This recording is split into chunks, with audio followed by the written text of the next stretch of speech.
What is up, my people? Welcome back to the Mind Over Meat podcast. Today, I have a special guest with me, the Vegan Zombie. Chris Cooney is the founder and creator behind the Vegan Zombie, and he has a YouTube channel where he does cooking and he does a lot of travel videos, and he has his own cookbook. And recently, he had created a pro-vegan feature horror film called A44, which was written, directed, and starred by Mr. Chris Cooney. Hey, thank you. Thanks for having me. I'm excited. Yeah, so I saw the movie. I came to a premiere and we met, and I thought it was brilliant. But before we even get into the movie, I just kind of want like the people who haven't heard about you or people that are seeing you for the first time just to know a little bit about you. So obviously you're a vegan, right? But I did want to ask you, like, what kind of initially started you to become a vegan? I started out as a vegetarian when I was 14, and this was well before it was a very primitive internet. Google wasn't invented yet, so it was just um, I was into. Okay, so the story was when I was 14, I was really into martial arts, and a friend of mine, their family friend, was into a martial art called ninjutsu, and I was very intrigued. I wanted to meet this guy. I started training with him. He wasn't like, somebody that you paid to go to a studio. This was just a family friend, and he was, 5, 6, 7 years older than us, and he started teaching us ninjutsu. He'd come into town once a month, and me and a couple friends would get together, and we'd go up in the woods and train ninjutsu. And he was really into it, like the whole lifestyle. And he started teaching us Japanese teachings, and then what the ancient ninjas predominantly ate was pretty much vegan, but he introduced us at that point in time to vegetarianism. And he before we trained one day, he brought out like a block of tofu, which none of us have ever heard of tofu before at that point, and a couple other things. And I'm like, if they did it, I'm gonna do it. And so I tried it out. It was just regular tofu. It wasn't flavored. It wasn't cooked. It wasn't seasoned. And I'm like, okay, it tastes like nothing really. And I started my lifestyle at that point. Like I started that night with my friends, became vegetarian. And so now I needed to learn what to cook because, my parents initially didn't support that. And I'm only 14 years old. I don't have a job, but I'm like very stubborn. So I'm going to start making all my own foods. And that's what I did. I started learning to cook different things. I remember cooking rice and pasta, and I tried different herbs and spices and stuff like that. And as the years went on, because this is the early 90s, and so you couldn't like find what you can find now. There was no internet like it was. Like I said, Google didn't exist, YouTube didn't exist. So as time went on, I started learning more and more. And I didn't want to, I always loved animals. I never wanted to hurt animals. I remember one day I found an animal on the side of the road that got hit by a car when I was like 12 or 13, and I picked it up and I put it over my handlebars, and I rode home, and I'm like, Mom, we got to take it to the vet. It was like a woodchuck or something. And we ended up dropping it off at the vet. I don't know what happened after that, but I just remember that. And so a few years after I was vegetarian, it just all dawned on me, and I didn't want anything to do with hurting animals, because before that I didn't think I was hurting animals being a vegetarian. But then I realized what the dairy industry was and stuff like that, and that was hard to find that out back then because, again, the internet didn't exist the way it is today. Um, so at that point, I didn't consider any animal products to be food anymore. Like literally, the way I describe it is like I can't eat my phone. So that's what I consider animal products. I don't consider it to be edible. And so, well, the next thing is we all have to eat. So there's nuts and seeds and grains and fruits and vegetables and all these different things, and you can literally combine them in almost infinite ways to come up with different foods. You don't need to eat animal products, and that's what I've done for the last 30 plus years as a vegan. And I don't even really think about it anymore. I just am vegan. There's never been a day that I didn't know, you know, if I could be vegan or not. It just is my lifestyle. So I'm sorry I went into that long spiel, but that's how I became a vegan. No, that's great. I think it's relatable to a lot of people. It's funny because I became a vegetarian at age 14 as well, and then 6 years later, I would eventually become a vegan once that information also dawned on me.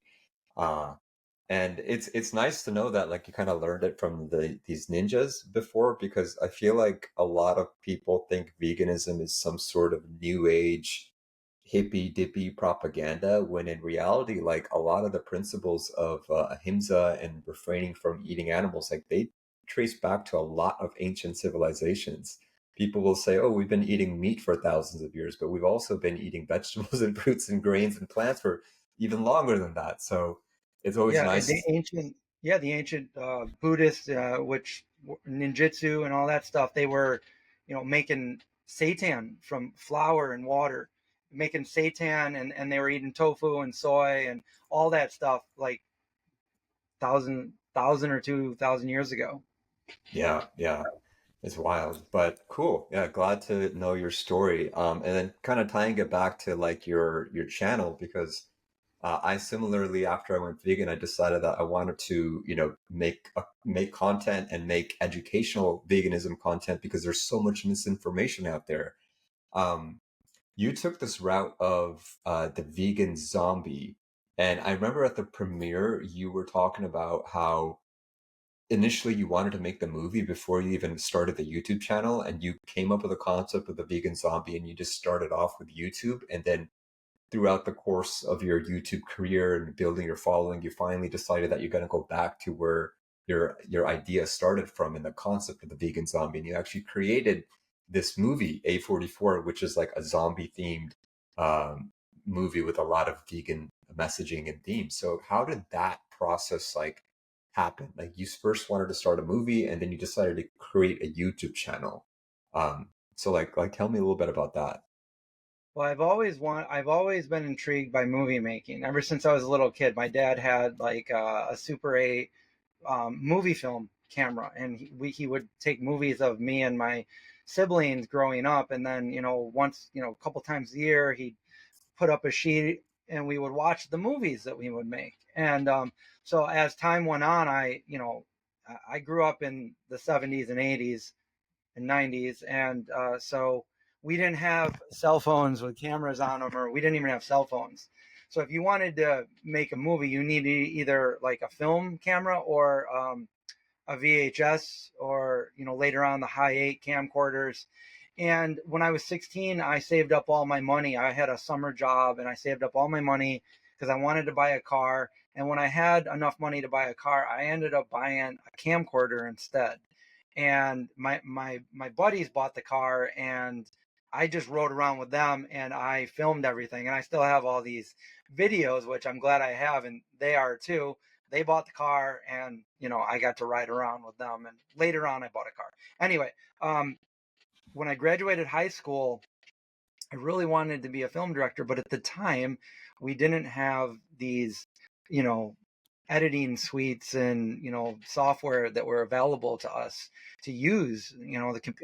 Everything was so long ago, and I didn't know anybody in Hollywood, and I wasn't independently wealthy. So I'm like, this is just going to be a hobby of mine. If I ever do it, I'll never make a living doing this. So I went to school for something else, and then as time went on, I ended up.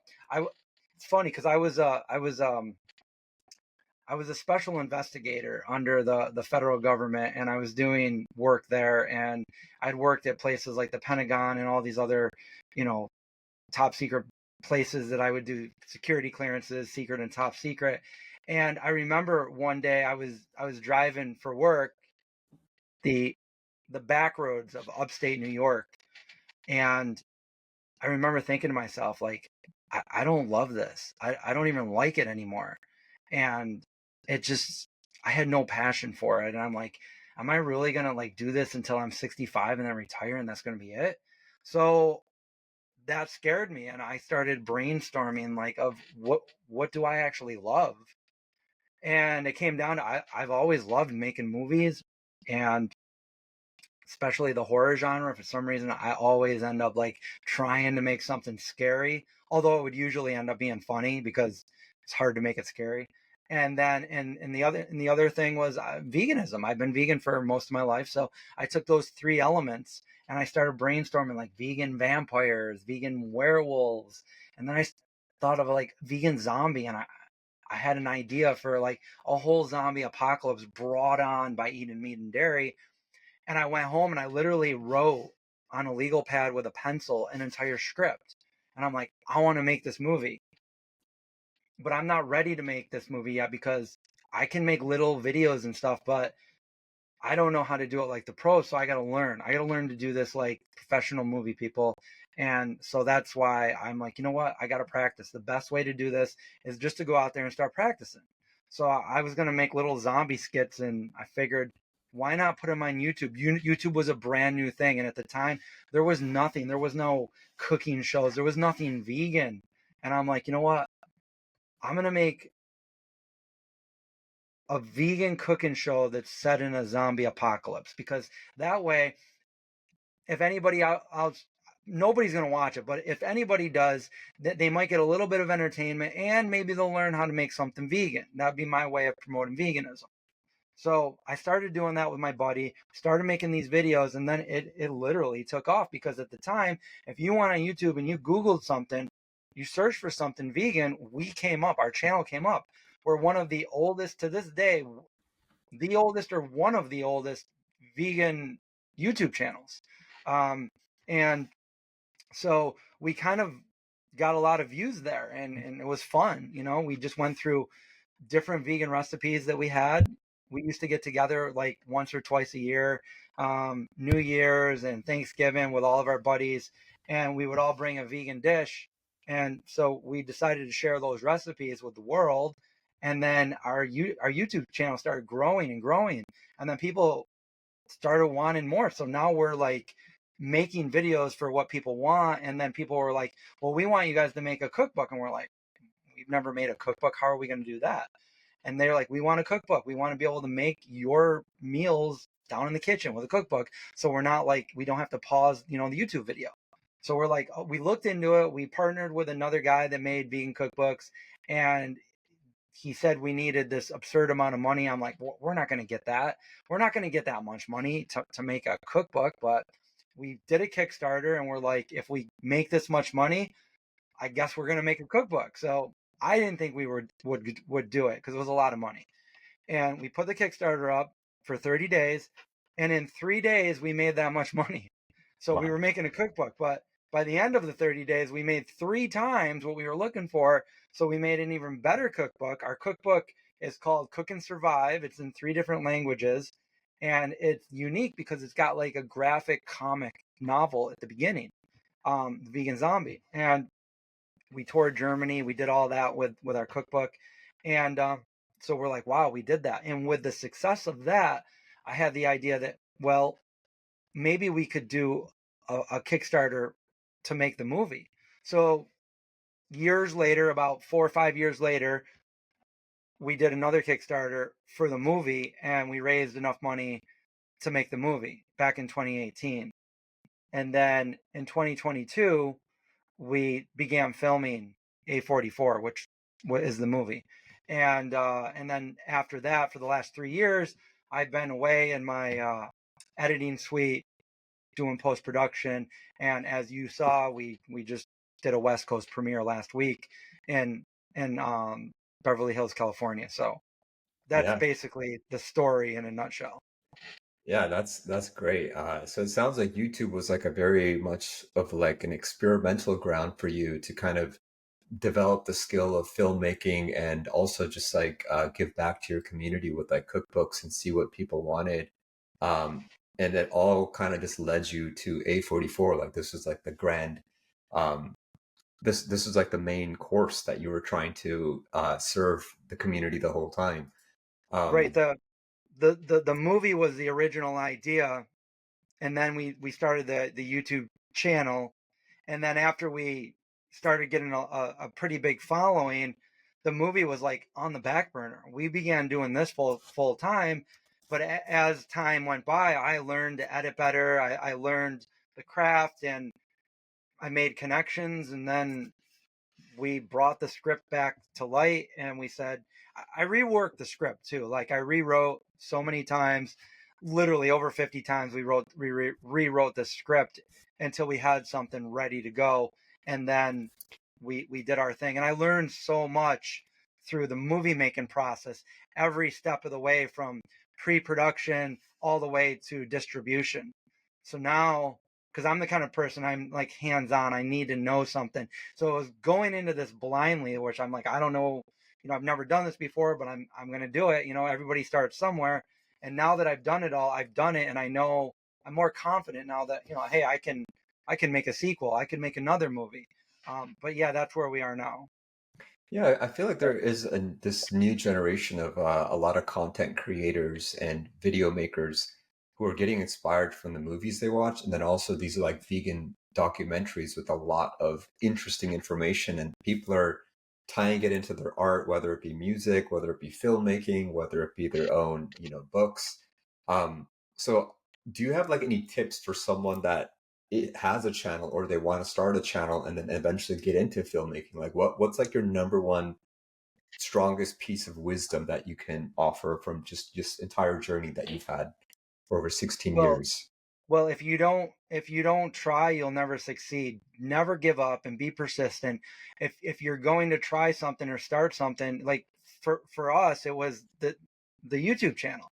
There were so many times where I was like frustrated and wanted to quit, but I didn't, and I just kept going with it because, everything you do, you're learning, and I needed to do all that before I could do the movie. I needed to learn these things, and it really helped because I built a platform. Like, when I think about it, it's crazy. I just made a feature movie, and I just premiered it last week. I met you, and people were in love with it. They were a lot of people were really quite blown away and gave me some amazing positive comments that made me feel great. But it's out there now. You can stream it on streaming platforms, but it's all because I had an idea 16, 17 years ago. I had an idea, and I, I took that idea and I applied it.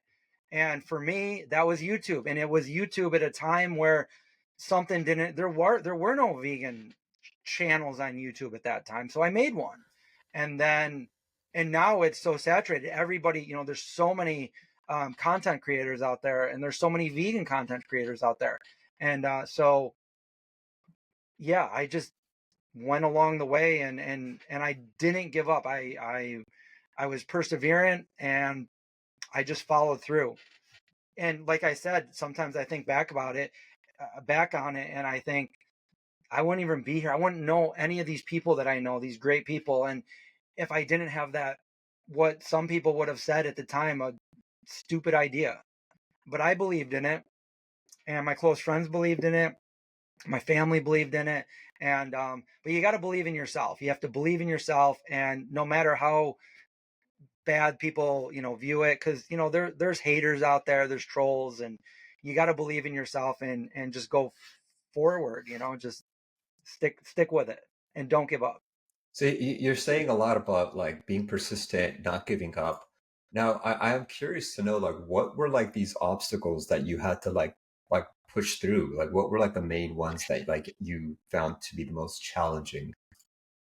there there's Wow, there's so many there were so many obstacles. But as far as the movie go, I mean, just making the YouTube, and doing that like full time. But the movie itself, I guess, just put it this way: anything that could go wrong, everything was going wrong at every step of the way. Everything was going wrong. So you just got to learn how to. I guess I'm the kind of person that it takes a lot to get really stressed out. Because I normally don't stress. The way I see things is, if there's nothing you can do about it, don't worry about getting stressed about it, because it'll make it worse. And there's also a saying, because like I used to be what people would consider to be a perfectionist. And that would like kind of bog me down, and I would never go forward because I'm always trying to be perfect. But my favorite quote is from Salvador Dali, and he says, "Have no fear of perfection; you'll never reach it." And that's true. You won't. I mean, that guy was his work was pretty perfect in our eyes, but he didn't think so. So with that, you're never going to be perfect. So just do what you can and move to the next thing. And that's basically what I did for the movie. And there was a lot that went wrong with the movie. I mean, a lot. I could spend the next 8 hours talking about that, but you just got to get past it. You got to get over it. You got to find solutions. And, most of the time, everything will work out in the end. And there are instances where, you're told you can do whatever you put your mind to. And for the most part, that might be real. But like I've experienced situations where I put everything into something and I still couldn't do it. And those things are now gone and in the past now, and I've accepted them. But for the most part, if you're persistent, you really believe in yourself and you really want to accomplish something, you can do it. And in my case, this literally took me 16 years from the time I wrote the script to where I am now, having a movie that I can be proud of, that I've accomplished. I mean, I don't think people understand how much work really does go into making a movie. And I don't even think I can articulate that to somebody that hasn't done it. It's it's an infinite amount of work. That every little detail. It's not just like a regular edit. Like it's so much that goes into this movie, and it literally took me 3 years of post production after the movie was done to get to where it is now. Wow. And just thinking about that. But I learned, and the next movie, I'm going to be able to save a lot of time by not making some of the mistakes I made on this one. Because making mistakes is, if you're not making mistakes, you're not learning. You're moving forward when you make mistakes. I think Einstein said something about that. Yeah, yeah. No, definitely. I think that's the best way to learn. Just throw yourself in the fire and uh see what you're good at, see what you're not good at, and keep moving forward. And I like that you talked about the concept of not trying to be perfect, because I feel like done is better than perfect, right? So it's better to complete something rather than to have it left uncompleted just because you're trying to make it perfect, and then before you know it 50 years goes by and you totally forgot about publishing the project or whatever it might be. um Yeah, so being yeah. too perfect can be a downfall. Yeah, definitely. And it kind of reminds me of the story of Icarus. In my book Wisdom Through Psychology, I wrote about like how if you fly too close to perfection, you will burn. Just like the story of Icarus, where he was trying to fly close to the sun because he thought that it was amazing and it was like this perfect moment. And you try to get to perfection, it'll just eat you up. It'll burn you alive. Um, Right. but that's not to say to not try. But I think if you're like 80% or higher, you got a B or B plus or A minus on the project. That's good enough. It's Yeah. passing. You need to get a Yeah. passing score at least. And that's not to say just like wing it every time, and make, your absolute, like, worst try or whatever. Like you still want to like put effort into something and do the best you can do. But perfection and being a perfectionist is like, it's like an addiction to like just keep going back to something when you need to move on, and you're never going to get something done if you just keep sinking all your time into it, because it's okay if it's not perfect. So do you have one like big post-production hack for like aspiring vegan filmmakers? Like I know you probably have a lot, but like what's like the one that comes to your mind that's like, oh, I'm definitely not doing it this way. I'm going to do it this way this time around. It's hard because not all of us have somebody to ask these questions to. And for a lot of things I didn't either. I mean, I had great producers and everything, but certain things like I had to just learn on my own and then realize, oh, I could have saved so much time doing this or doing that. But I guess it's just, you got to get in there and do it. And for me, I had to get in there and do it. But once you do it, you're going to learn so many things that maybe other people just can't teach you. It's you have to learn yourself. And I mean, I don't know if there's one big thing, but I mean, I did all the edit for mine, and I did most of the post production myself. I had a wonderful sound designer that did the sound and really brought it to life. But I did all the edit, and I did the color grading and the color correction, and I did the visual effects and all that kind of stuff. No, you did like the Yeah, role of like 6 different people, oh yeah, and I you're mean like a throughout the lead, movie, lead I was actor.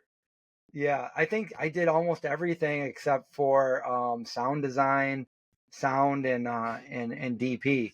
Everything else, I did a little bit of everything within the movie. Produce, pre-production, post-production. I mean, directing, acting, um, location scouting, casting director. So this was a really, really, really low budget movie, and if I'm going to do another one, I'm going to need a bigger budget because we need to hire the right people in the right places. But you know, we didn't have that, and we all had to do the role of like several different workers on set.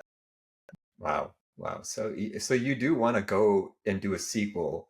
I'm not going to ask you when the sequel's coming out because I feel like you're just trying to take a break right now from all this, Yeah. uh, promotion stuff. But like, are you going to work on the script like at some point this year? Do you have an idea of it, or are you going to like take a break for like some certain amount of time before even getting into the sequel project, or how's like what's your thoughts on it so far? I I started dabbling in writing a sequel already. I really got to dive into it a lot more, but I've got like a general idea, and I talked it into the notes in my phone so I could actually go through final draft and write it. Um, but I do want a sequel, and I mean, you saw the movie, so it does offer a potential sequel. It Yeah, ends yeah. with something like that. And I would like to do a sequel more so than just doing a whole different movie, which someday I would like to do that as well. But I would hope that people would see this movie and like it enough to want to support a sequel. But again, like I worked myself to the bone on this one with a very very low budget, which means I didn't take a paycheck, so I did it all. And so if I was going to do another one, everybody, including my close friends, we all need to get paid to do the work because I just worked for 3 years for free. And Yeah. you can't really sustain yourself doing that. So that was my first movie. And unfortunately, that's what a lot of movie makers, independent movie makers, have to do. And they've made it really hard for independent movie makers to make movies and actually get them out there. It's really hard distribution and everything. It's just, they almost make it impossible and not worth doing. But this is something I've always loved. Yeah, yeah, no, I heard the movie industry's like taking a lot of hits, and I mean, like Warner Brothers is apparently being bid to close down, and like a lot of actors have been complaining about like not getting work. So, do you know any reason to why like the movie industry is like falling apart? Do you think it's just because people are consuming content more than they are movies, or like is it just the industry? The best people in the industry are just gone.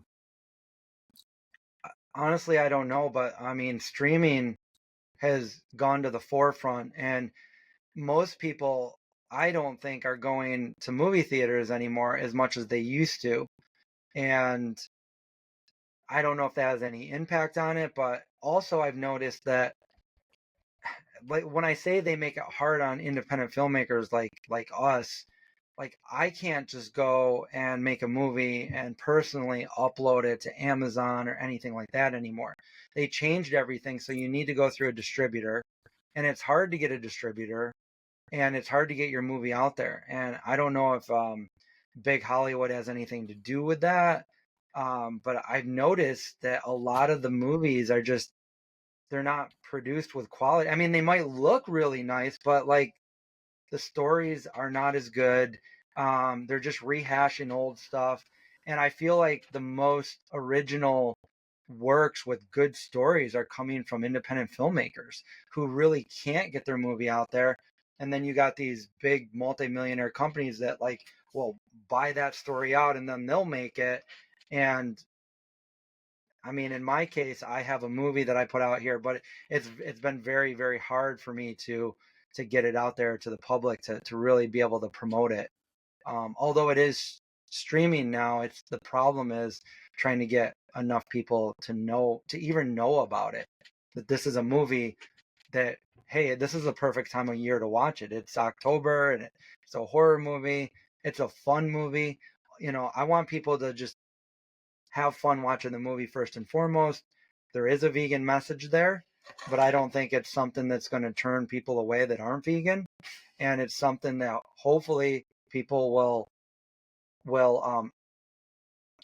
hopefully make better decisions, make more compassionate decisions because of this.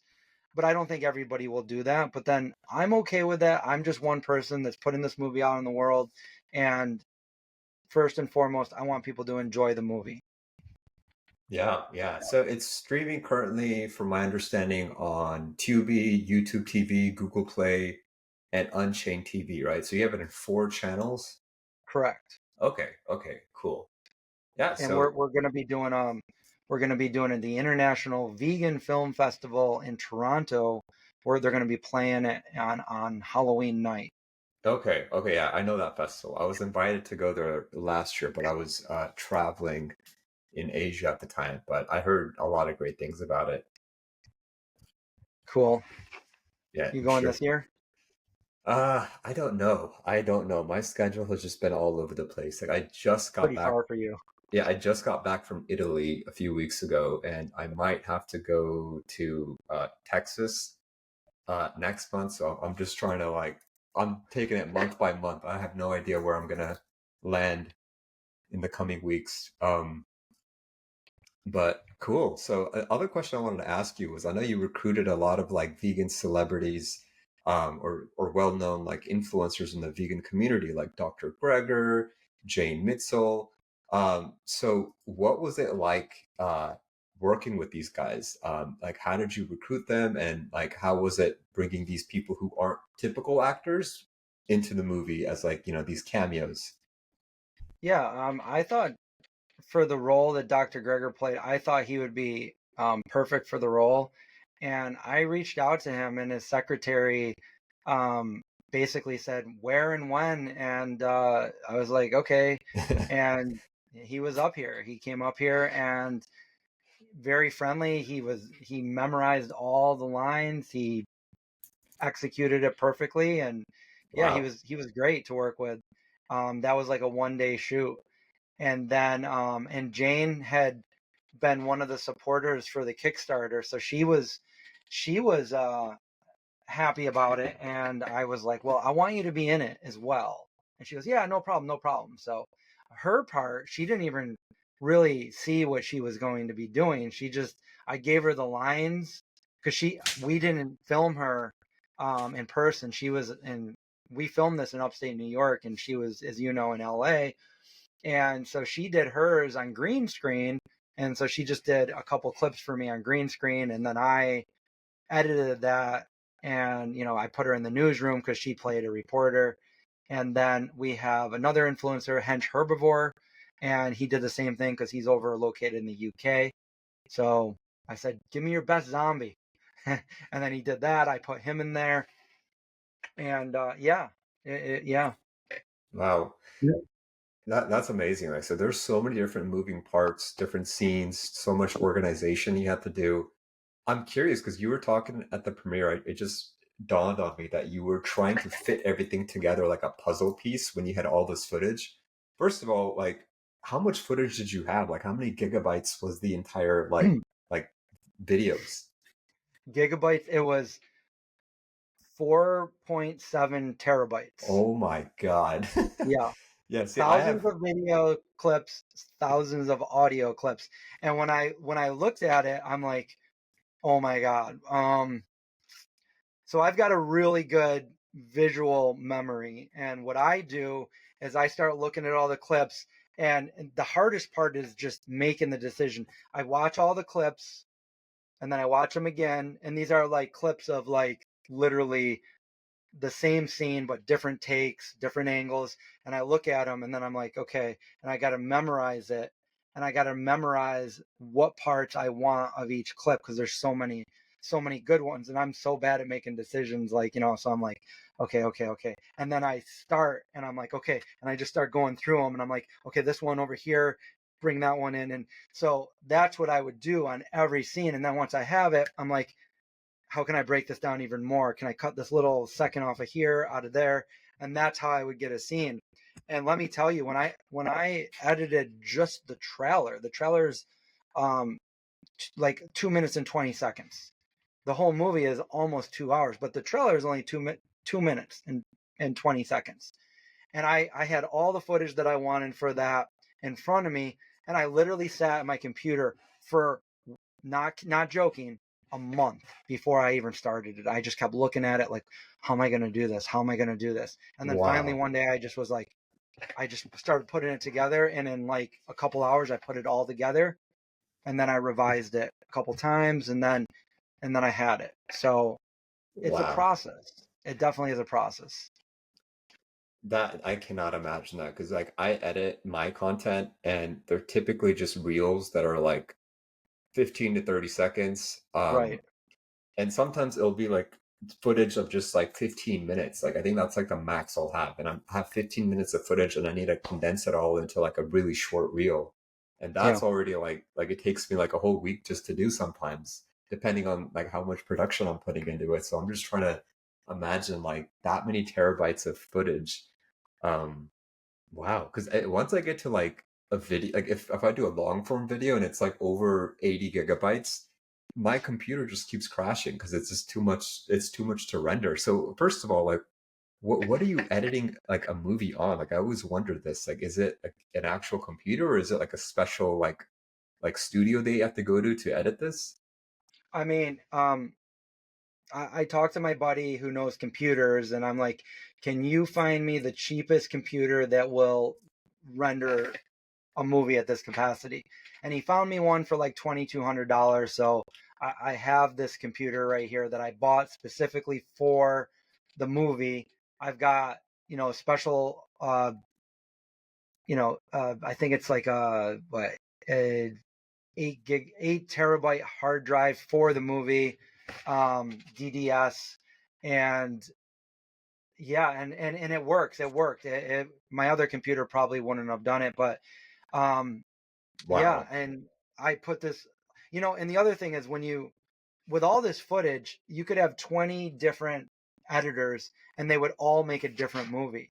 So that's another reason why I had to do this, because I had a vision, and anybody else could have made, with all the same footage, a completely different movie than what I came up with. But I put it together very much like I envisioned it, and I needed it to be a certain way. So I molded it together, and so much goes into that. Like you you have all these actors, including myself, and you want to make them look as good as you possibly can. So everybody has good parts and bad parts. Everybody.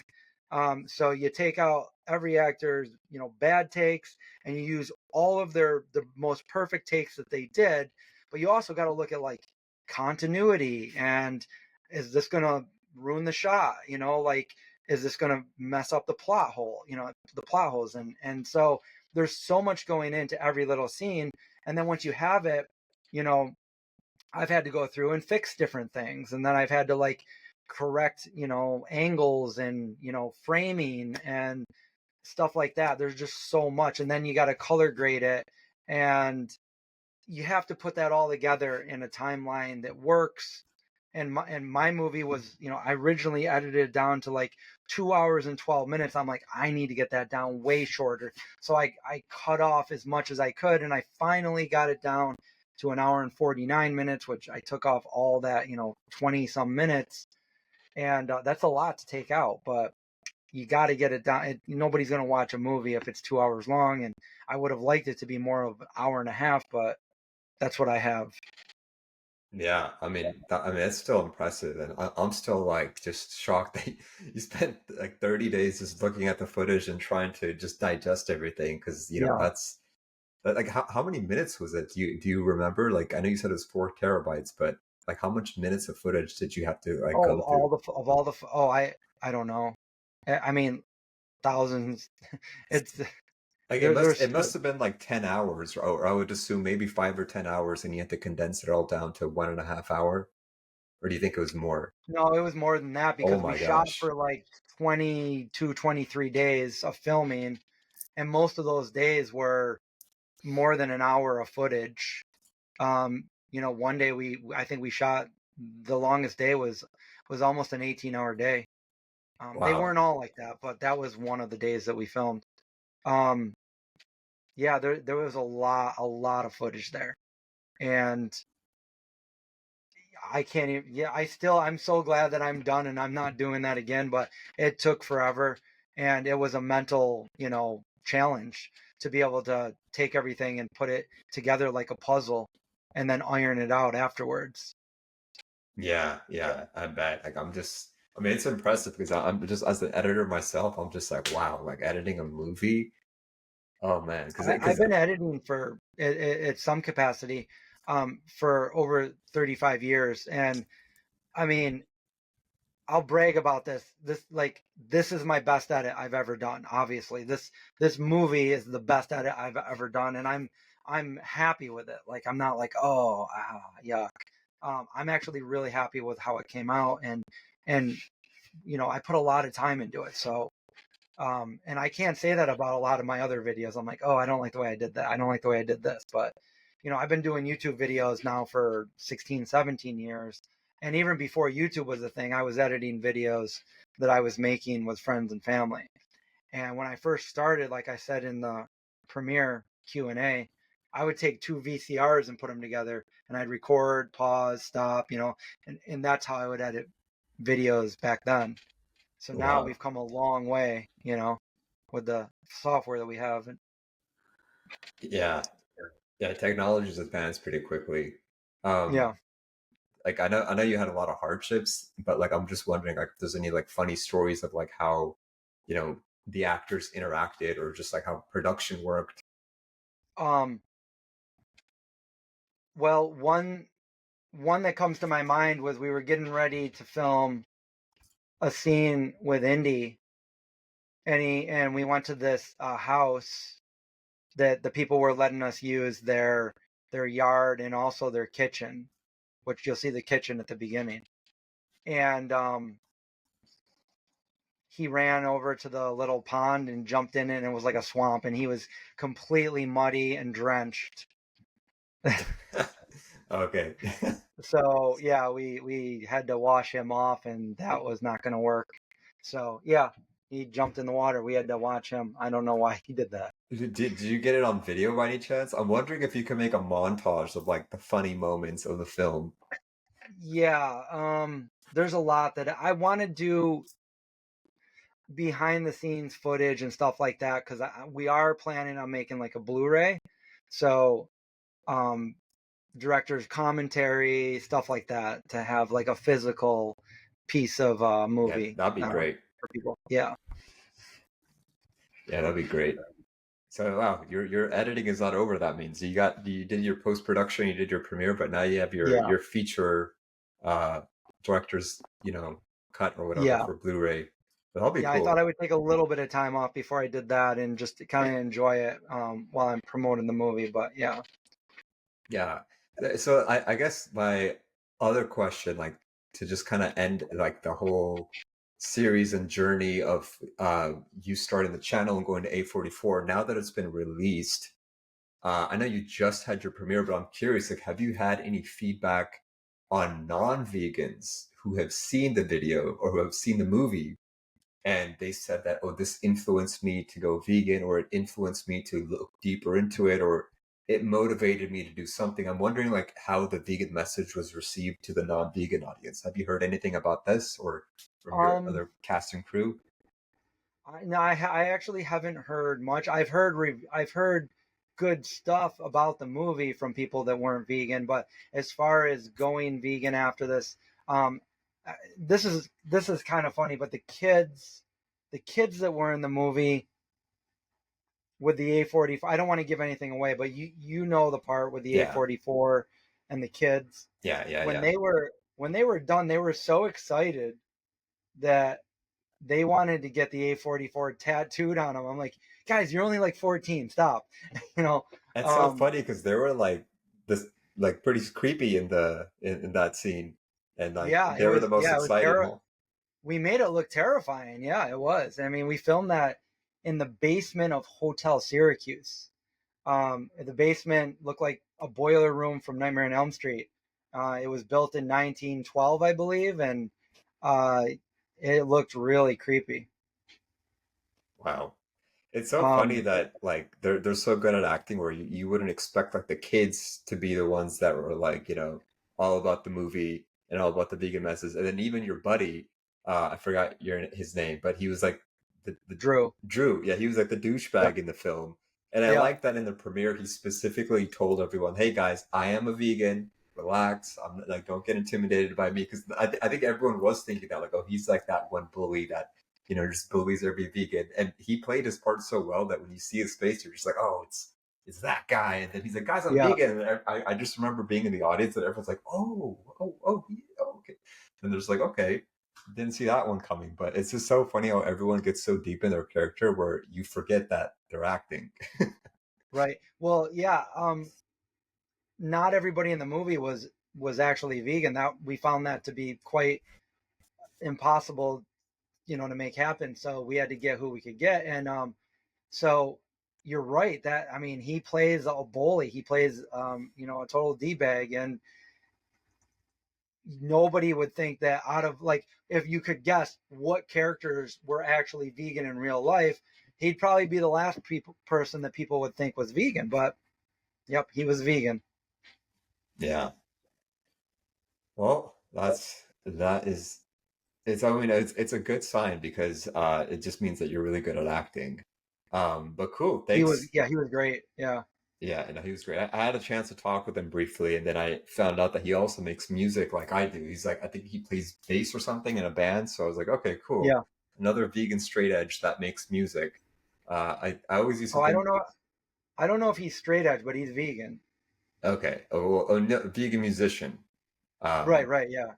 uh, yeah, because there's a lot of them. I feel like there's two types of vegans I've noticed. There's one vegans that are like the vegan teacher who are very happy, they're skipping through a field of flowers and they're just very jolly. And then there's the other group of vegans that are just into horror.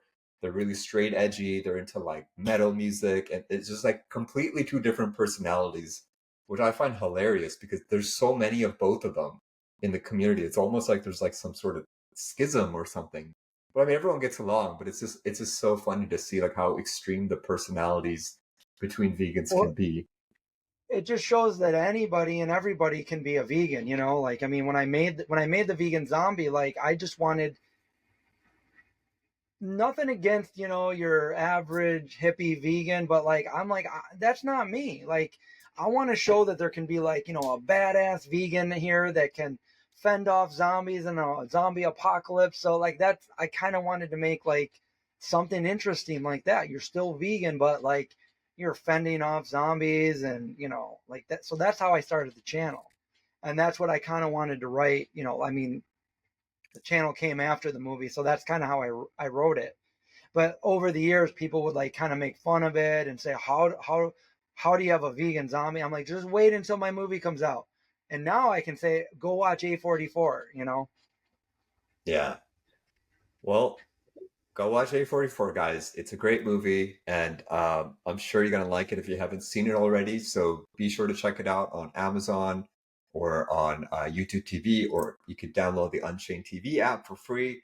Check it out, and then also be sure to follow the Vegan Zombie on YouTube. I'm gonna link him down in the description below. It's also on Tubi. So Tubi, it just came out on Tubi. and it just came out on Tubi and maybe more platforms in the future and on Blu-ray as well. So thanks so much, Chris from The Vegan Zombie, for coming on this podcast. It was a pleasure talking with you, and hope to chat with you soon someday. Yeah, thanks for having me. I enjoyed it.